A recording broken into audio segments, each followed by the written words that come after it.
Nobody could ever scam you out of your money. But you know, people are victims of financial scams every single day. Not just their personal money, mind you. One of the easiest targets are business people, new and established. Even if you think you are immune, I promise you, someone you know or close to you have been caught out. The more you think you are smarter than others, the better a target you could make. Firmer Figures knows your money, cuts down on strife. Time to trust your future. Firmer Figures, love your life. The Firmer Figures Business Show is brought to you by Financial Gym Studios. Welcome to the only gym where someone else does the working out for you, where you get impartial tips and strategies in plain English to help you understand your money, love your business, and trust your future. Introducing your host, author, speaker, and creator of Firmer Figures, the cantankerous coach, Georgette Roland Osborne. Hey. Thank you for being here. It's been a while, and I am so glad to be back behind the microphone. 2017 was a hell of a year, and a lot happened, and I shall share some of that with you over the coming weeks and months. But the mission, as always, is to provide you with information. And on that note, please do go over to financialgymforbusiness.com and go get some guts, i.e. my giveaways, updates and tips that will help you get your money rocking. Anyhow, why am I talking about this subject today? I went to the bank the other day, and I never physically go to the bank. I'm a systems person and a cloud person. But on this particular occasion, I had to physically go down there and bring something. And I stood in that queue for ages, and I couldn't work out on a weekday why this queue was not moving. And then you stand there and of course you can overhear some of the conversations. And as I scanned each teller, I realized that with one exception, they were all dealing with people who had come in concerned about unknown or fraudulent transactions on their bank account. Or their account, one lady, her account had been blocked because of fraudulent use of a card, which she said she never uses. She was an older lady, and she said, I always come into the branch. I don't use technology. I don't even own a mobile phone. And as I was standing there, it suddenly dawned on me how prevalent it is in our society now for people to get scammed. But what was really sticking in my mind wasn't the fact that people have been scamming people for centuries, so that's not anything new. What stuck in my mind was how much information we have these days to avoid it.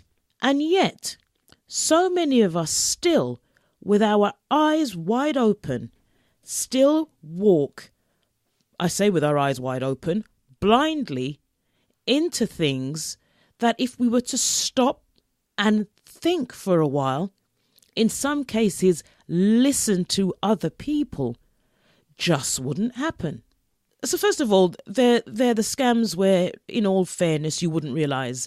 The lady in the bank, somebody's clearly found her details, done some sort of identity fraud. Now, it could be that she was maybe a little bit careless or unwitting in some way, but it's not something that she instigated knowingly. It's happened to her. And one of them was there. She was ages. I couldn't believe it. And clearly what happened was she has an iPhone and she has been charged recurringly for a subscription that she knows nothing about, and she doesn't understand how it got there. Now, that's just a phone call or a contact in Apple. But she clearly, again, couldn't understand how it happened, and it wasn't solving it that was the problem. It was, how could this happen to me? Then you have the ones where somebody rings you up and tells you that they may have found fraudulent activity, again, maybe on your bank account.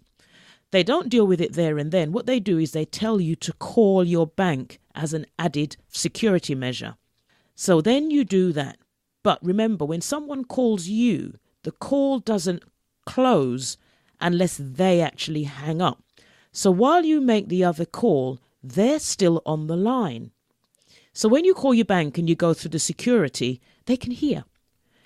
It doesn't always work, but often they can get enough to be able to call back and pretend to be you and clear your account or make changes to your account at will. Now, the one that really gets me going, and the reason it gets me going is because to me, this is mainstream fraud. And every day on the TV, even though I don't watch much TV, it just so happens when I happen to be looking, there it is. Here we are after Christmas, and it's a particularly vulnerable time for a lot of people. It's just been Christmas, we're into the new year, and people are short of cash. They may even have run up quite a bit of credit or debt over the Christmas period just to get through it. And for some, they just don't want another year with the same financial stresses that they had in the previous year. So they're looking for ways to cover stuff, to give them a bit of breathing space, and enter the building, payday loans. I have no problem naming and shaming them, but there's so many of them at the moment that it beggars belief. And I used to get really upset when I saw celebrities actually endorsing this. And to give you some context, if you took out a Barclays loan or a loan with another high street bank, you would be looking at an APR of 4.9% with no interest. And let me just quickly explain the difference between those if you're not sure. The APR is the annual percentage rate. So when you take out a loan, you are charged an annual rate that is added to the loan, an annual rate of interest that is added to the capital. So if you've borrowed £10,000, they add an interest rate on top of that £10,000. That could be £2,000. So then you owe £12,000. That doesn't take into account what a lot of them charge you, which is also an interest rate, which is a monthly compounding amount. So on top of that annual percentage rate, you're also paying interest on the activity each month. So if each month there is a balance, there is an interest rate applied to that outstanding balance, and that keeps getting added to it until you pay it off. Now, where these things are scams, as far as I'm concerned, is that scenario applies in the case of a credit card. So with a credit card, you have an APR and you also have a monthly interest rate. But in this case, they're putting it on a loan. Now, your standard loan, so to put it in perspective, if you took out a loan with Barclays, they're at the moment probably doing something around 5%, so 4.9% APR. They add that to your capital or the amount that you are borrowing, and there's no interest. So you know exactly what your monthly payments are every month, and they don't change until you pay it off. The payday loan, now remember I said Barclays APR was 4.9%. There's a payday loan right now where their APR is 1,295. Yes, that's what I said, 1,295.5%, and an interest rate of 177. So you're like 1,000% interest compared to 4.9% for Barclays. And on top of it, there is a compounding rate. Do you see how these things send people into worse debt? And the problem is people are taking them out because, as I said before, they are short of cash, and they tend to get a yes because it's for people who tend to have adverse credit or struggle to get credit agreements or terms. To put that into further perspective, if you were to take out a normal credit card with Barclaycard, for example, who do have an APR and also have interest, they're on a card where you did a balance transfer, you would be paying 19.9% to probably maybe 35%, depending on your credit status. And if it's a balance transfer, the interest would be naught because it's a balance transfer. Look at the difference between the two. So in my opinion, they're scams, and they probably belong in the second category that I'm going to talk about, where you actually walk into it with your eyes wide open and still can't be persuaded not to go ahead.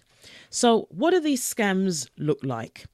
Well, the characteristics of the people that join them, I will go into much later. It's fascinating. There are loads of red flags that people tend to ignore. You'll also find that probably there's been warnings, whether it be in literature, online, in the media, and yet people still don't take heed. People already involved with these scams will decide or feel that the reason other people aren't joining is because they don't have all the facts, or they don't really understand how it works.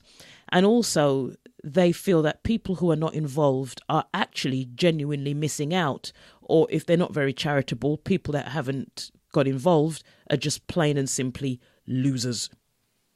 So first, I'll sort of very briefly, because each of these areas could be a whole episode in itself. And really, I really want to stick to what I said I was going to talk about, how you could unwittingly get caught. So first of all, I'm going to talk about how they tend to work, and then look at why the intelligent, supposedly, and the innocent fall for them. They tend to be in three guises, and they're either called Ponzi's, pyramids, MLM, which stands for multi-level marketing. And they're interchangeable. There are differences between them, but they tend to have very strong similarities in that the words investment, recruiting, and product are used sometimes for one or other or all of them. But Ponzi's lean very heavily towards selling the idea of investment or a return on your money. Pyramids rely very heavily on recruiting people and then taking a cut of whatever they do. And multi-level marketing, again, very much like the pyramid and the Ponzi also, you're still asked to recruit most of the time. And multi-level marketing, again, recruitment, investing in your future. But MLM tends to be based mainly on possibly a product. Famous ones are Avon and Herbalife, and I'm not for a minute suggesting that they are dodgy, though look up Herbalife, interesting history. But MLM, of the three, is the only one that actually does have legitimate businesses involved in them. Not all of them, or maybe not even a few of them, to be fair, are scams, but there are scams that are multi-level marketing. They tend to appeal to those who want to make big money fast, big money without much skills, and they mentally don't really feel as if they've found their financial superpower, or they want to be business people but haven't worked out what their niche is. So joining one of these things helps them to move further forward without having to try and figure it out for themselves. Many people it appeals to also like the idea of doing lots of work up front, followed by the fruits of having passive income down the line. I am going to say it again and again and again. There is no such thing as passive income. And some of you are sitting there saying, yes, there is. Yes, there is. I'm doing this and I'm doing that. Even people who are part of the Bitcoin craze right now, it's still not passive. You still have to keep an eye on things and know what you're doing. So this is another reason that people are attracted to it, because if they are sold to on that basis and the lizard brain or the reptile mentality kicks in, they're happy to sit on the side of the bank and just stick their tongue out, waiting for the riches to drop onto their tongue, not having to do too much.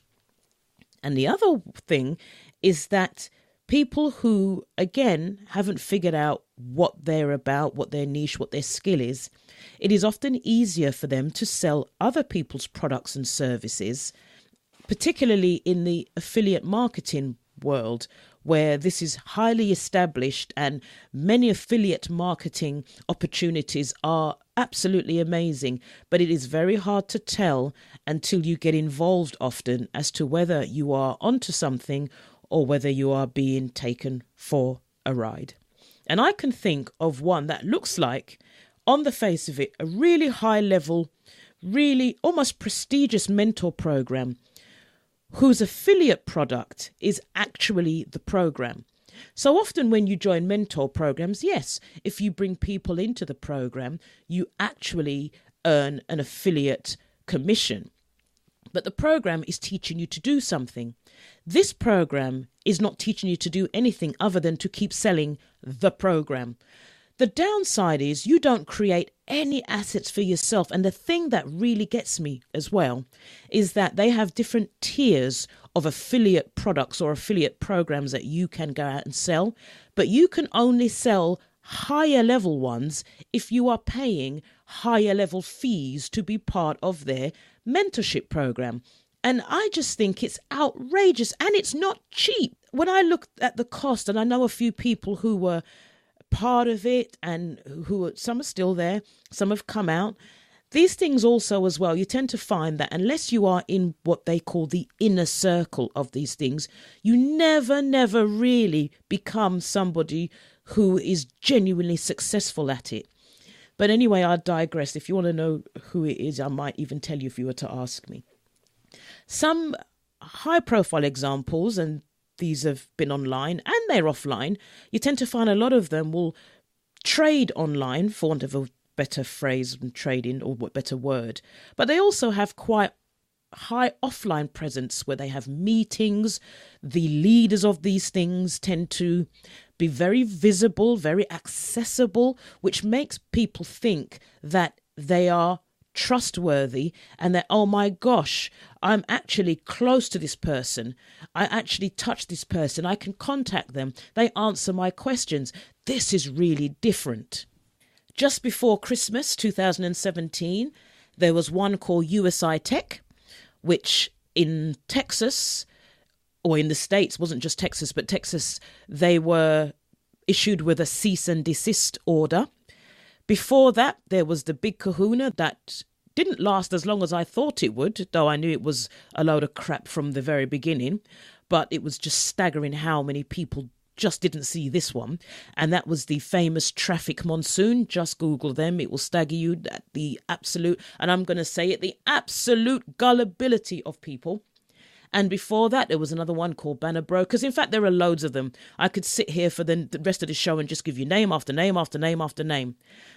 Some faces as well move from one of these schemes to the other. So one of the things that will make them easy to spot is that you see the same old names and the same old people just moving from one to another. So as one collapses, they abandon it and move to another one. I mean, these people really are the scum of the earth.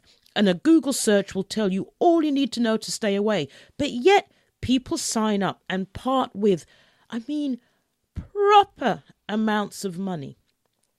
So what makes them do it? Well, Kevin Thompson is a corporate lawyer, and he wrote a piece called The Psychological Cycles of Scam Victims. And I wish I could take credit for this, but this is all him. If you've ever been taken, I'm sorry, because it's an awful thing. I've seen the devastation that it causes.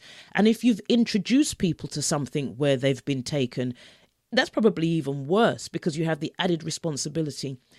There was a lovely man who was involved in the Bernie Madoff scandal who ended up killing himself because he'd introduced friends to this thing who'd lost money, and the shame of it he couldn't cope with, even though nobody was blaming him. So the price of these things is absolute devastation. This episode or any resources mentioned is not a substitute for obtaining proper financial and/or legal advice from a qualified professional who is familiar with your particular situation. Also be aware that the information contained may not be suitable for every person or organization.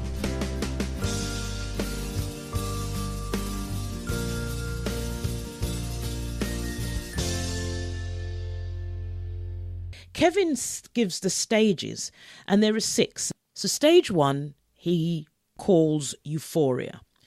And he says it's when people feel that their luck has finally taken a turn for the better. Stage 2 is called confirmation bias. This is when people collect all the information to support their early belief that they've discovered the Holy Grail. Sadly, this is also the time when they inoculate themselves against any information that conflicts with that belief. And that is the bit that is so scary, because as I said earlier, a Google search will tell you all you need to know to stay away from most of these scams, even the fact that certain names are attached to them. The guy who started Traffic Monsoon had started and lost money 13 previous times before Traffic Monsoon. Yet people still said, oh, well, that's business. People fail all the time. People go for bankruptcies all the time. But they don't come back and do exactly the same thing in exactly the same way. The numbers didn't add up. There were people involved who were saying, I'm getting out. What scared me was that when it started to go pear-shaped, Traffic Monsoon actually turned around and said they were going to start a bank. Richard Branson would struggle to start a bank, and he's credible. Why would someone who is famous for Ponzi schemes be eligible to start a bank that people in the Western world would be able to access? I mean, anyway, I digress. So, Kevin's stage 3 is called frenzy. This is where they start to feed and see some fruits from their labour. And this is why I truly believe that people do get caught, because at the beginning of these things particularly, people do make serious money. Hence why you see those scum of the earth names moving from one to the other, because they're getting in on the ground floor, making a killing, and then getting their seed money out. So the risk to them is minimal. They clearly don't care about their reputation because they openly go out and sell. So that's not the issue. But the poor little suckers, the marks that are coming in who don't know these things, see these people making all this money, plus the people are accessible, and the methods of making the money are usually so simple. How could it not work?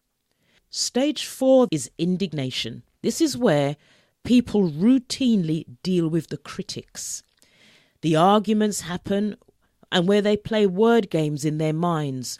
The critics are mainly people that are, well, they're unenlightened, aren't they? Or they're envious.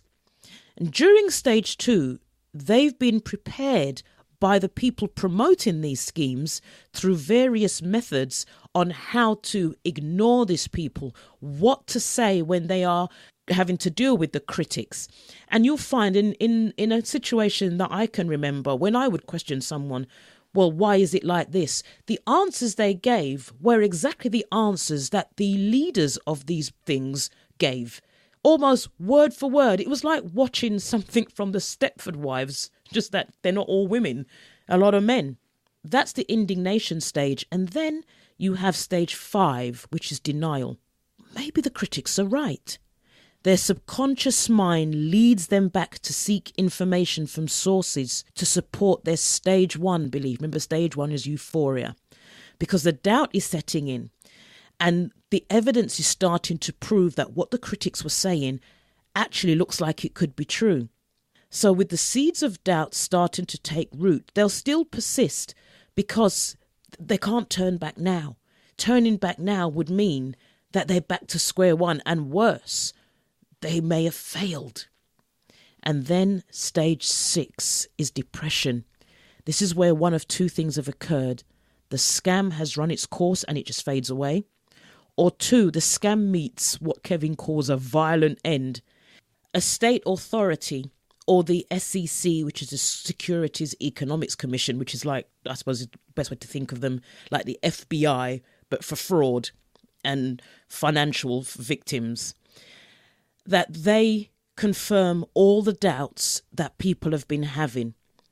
It's where the founder appear more frantic in covering their tracks and trying to explain their behaviours. Often, some just completely disappear. The leaders tend to go to ground or move on, as I say. The cold truth sinks in that they, in addition to being a victim of fraud, were also the unsuspecting facilitators of fraud.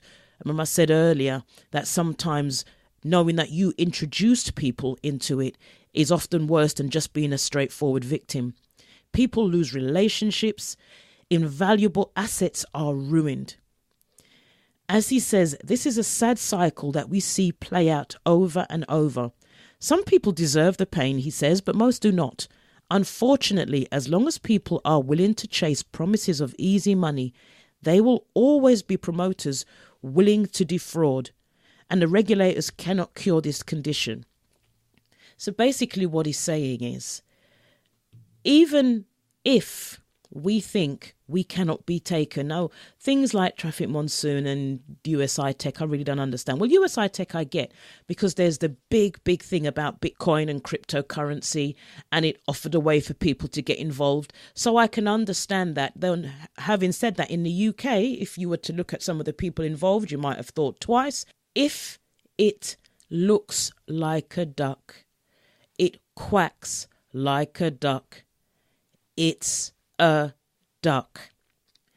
And don't think, I mean, some of you might be listening to me going, oh, George, seriously, do you think you need to tell people that, or you need to tell me that? You will be surprised. I was a trusting soul, but I've since learned my lesson. None of us are immune. At the time of year, particularly, where we are more vulnerable and people around us are vulnerable. I'm not just saying this because it's about you and what you may or may not get involved with. Be wary for loved ones. Be wary for friends, family, because you don't know what they don't know. What Kevin talks about, the stage of indignation, that stage is where people dig their heels in.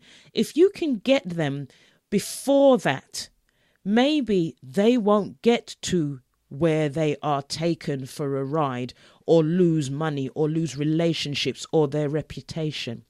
So bear that in mind. And if you even don't come across anything like that, please stay off the TV. 1295 APR.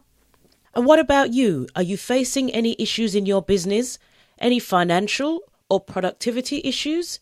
You are more than welcome to contact me and see if we can get you sorted out.